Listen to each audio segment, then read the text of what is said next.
സൗഹൃദം നിരസിച്ചതിന് യുവതിയുടെ വീടിന് നേരെ പെട്രോൾ ബോംബ് എറിഞ്ഞ യുവാക്കൾ പിടിയിൽ. 3 ദിവസം മുമ്പ് പാലക്കാട് കുത്തന്നൂരിലായിരുന്നു സംഭവം. അഖിൽ, രാഹുൽ എന്നിവരെയാണ് കുഴൽമന്ദം പോലീസ് അറസ്റ്റ് ചെയ്തത്. വിവരങ്ങളുമായി അജിത്ത് അവിടെ നിന്ന് ചേരും. അജിത്ത്, വലിയ സംഭവമാണല്ലോ അത്. പോലീസ് നൽകുന്ന വിവരങ്ങൾ എന്താണ്?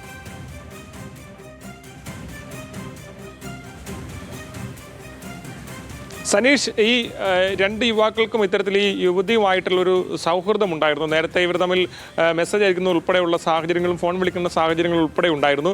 പക്ഷേ ഒരു ഘട്ടം എത്തിയപ്പോൾ ഇതിൽ ചില പ്രശ്നങ്ങളൊക്കെ തോന്നി യുവതി ഇത്തരത്തിൽ ഈ ഇവരുമായിട്ടുള്ള സൗഹൃദം അവസാനിപ്പിക്കുകയായിരുന്നു.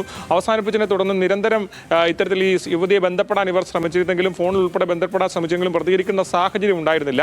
ഇതോടുകൂടിയാണ് അതിൻ്റെ ഒരു പ്രതികാര നടപടി എന്ന നിലയ്ക്ക് വീട്ടിൽ ഈ രണ്ടുപേരും എത്തി പെട്രോൾ ബോംബ് എറിയുന്ന സാഹചര്യം ഉണ്ടായത്. വീടിൻ്റെ ജനൽ ചില്ല് പൊട്ടുന്ന സാഹചര്യം ഉണ്ടായി. പോലീസ് ഇക്കാര്യത്തിൽ രണ്ടുപേരെയും അറസ്റ്റ് ചെയ്യുന്ന നടപടികളിലേക്ക് അടക്കം കാര്യങ്ങൾ കടന്നിട്ടുണ്ട്. പക്ഷേ ഈ സംഭവത്തിൽ ആർക്കും പരിക്കില്ല എന്നുള്ളതാണ് എടുത്തു പറയേണ്ടത്. ആർക്കും പരിക്കില്ല എങ്കിലും വലിയ ആക്രമണമാണ് ഇവർ നടത്തിയത്. ഏതായാലും പോലീസ് അവരെ കസ്റ്റഡിയിലെടുത്തിരുന്നു. നന്ദി അജിത്ത്, വിവരങ്ങൾക്ക്.